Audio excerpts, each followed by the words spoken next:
This is Eagle Out, and let's get straight into it, man. My guy Quez Watkins. Yes, Quez Watkins. I believe like a week ago, what date that say? March 16th, so about a week ago, so that's say last Thursday. So a lot of news been coming out, so I didn't report on this. But Quez Watkins had the extreme case of the Twitter fingers. So Quez is sick of the fans saying he can't catch. He's sick of it. He's sick of hearing it. He's confused. Of course, he deleted the tweet. So if you go on his page now, he won't have it. So he said, "I'm confused." He said, "I'm confused on this. Quez can't catch. Shh, like be for real." Um, my thing with Quez is that. Actually, let's go over the other tweet. So before I get into my philosophy, he said, "Y'all amaze me speaking from these fake accounts." And this him going back and forth with a fan. Fan pulled up his stats from the Super Bowl of him having one drop. He said, "LOL, one drop.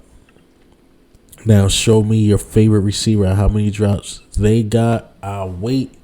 So yeah, he had the extreme case. I call it CJ Garner Johnson, the tweets and deletes, right?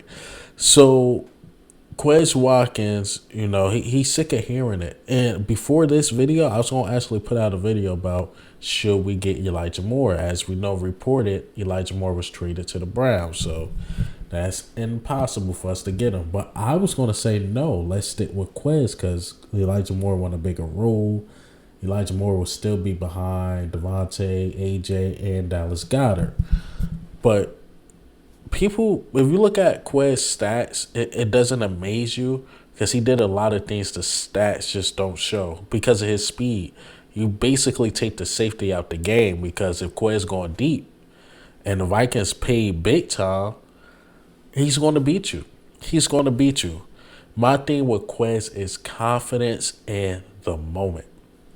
That's my thing with Quez. We gave you some games. Vikings, we blowing them out. We know we're going to win. Quez is wide open. He catch that easy touchdown.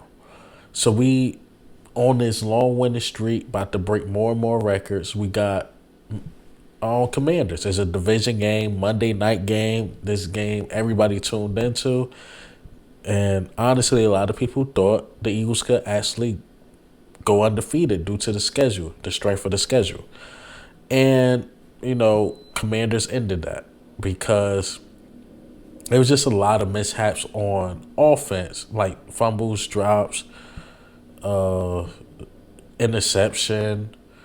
And, Quez had a nice one.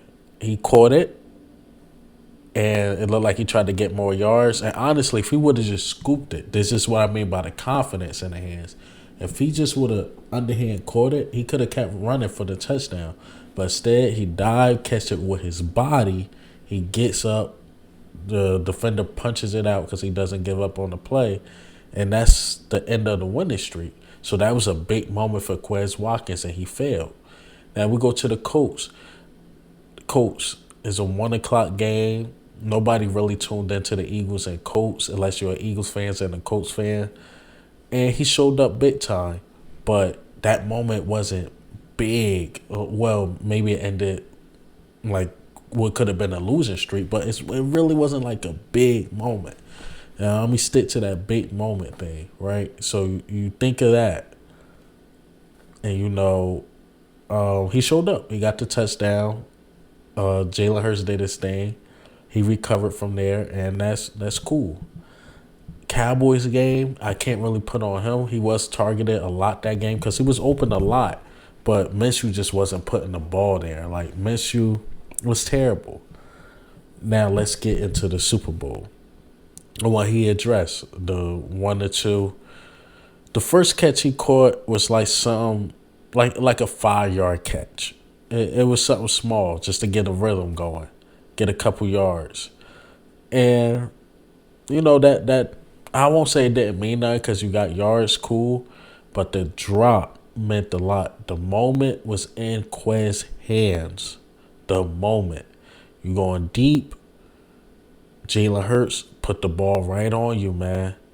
He put the ball right on you. If you scoop that and just catch it, that is possibly a touchdown. Instead, he tried to dive for it, and he dropped it. Think of the two biggest losses the Eagles had. Let's not count those Minshew losses. Think of Commanders. Quez Watkins. He caught it, but he fumbled, and that should not have been a fumble. The Super Bowl. Not the Super Bowl, because you could put percentages on stuff, but I'm saying Quez catch that, and we don't get a field goal and get a touchdown, we might be talking a different tune today. We might be two-time Super Bowl champs. But I say that to say this. I think Quez is going to recover. You got to give him another shot because we name it big name receivers like Elijah Moore. But those guys going to want time unless we get somebody out the draft. But Quez speed just takes the offense to another level that you can't see on the stat sheet. You just can't see it. Now, if you got the safety off of Devontae Smith and A.J. Brown just off of Quez speed in general, that gives them more of an opportunity to win their matchups. But Quez got to be ready. When that phone call, when we call Quez, like, Quez, we need you, you got to answer that call. And that been my problem with Quez. He hasn't been answering the call. So do I believe Quez can't catch? No. Do I think the moments were too big for him? Yes.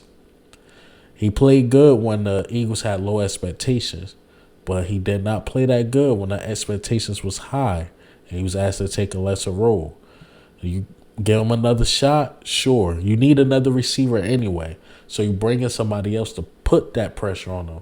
Bring in one of the hungry rookies that want to take his spot. Bring them back. And maybe he played to another level because Pascal couldn't put that pressure on him. He couldn't. But now you bring in another young fast guy who could play the slot. Put that pressure on him. See if he step up. If not, we got a guy right behind you. But what do you think and how do you feel about Quez going on the Twitter rant? Had the extreme case of the Twitter fingers. But this is Eagle Al. I'm up.